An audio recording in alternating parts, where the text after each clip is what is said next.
Жануарлардың бейімделу механизмдері. Жануарлар планетамыздың әртүрлі өмір сүру жағдайларына қалай бейімделген деп ойланып көрдіңіздер ме? Жануарлар өздерінің тіршілік ететін аймағына байланысты әртүрлі құрылымдарға ие. Осылайша олар тыныс алу бойынша, қоректену бойынша, қозғалысы бойынша бір-бірінен өте қатты ерекшеленеді. Жануарлардың тыныс алу әдістері әртүрлі. Көптеген жануарлар, мысалы иттердің тыныс алу мүшесі өкпе. Сондықтан олар атмосферадағы оттегіні қолданады. Ал балықтарда желбезек бар.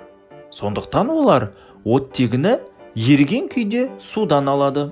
Жәндіктер түтікті жүйе бойынша тыныс алады. Негізгі мүшесі демтүтік.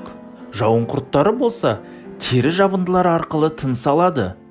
Сондықтан әрдайым тері жабындысы ылғалды болу керек.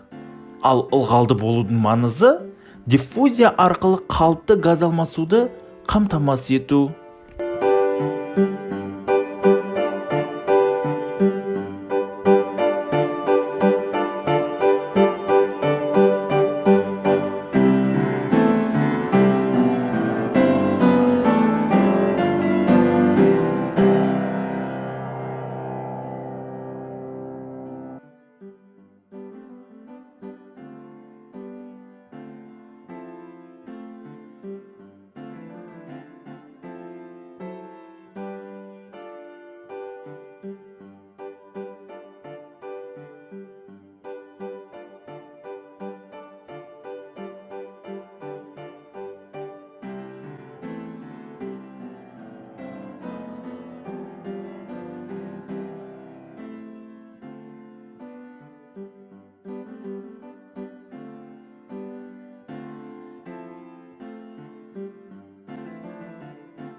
Құрметті оқушылар, ұсыныстарыңыз болса, менің жеке парақшама жазып, кеңес берулеріңізге болады.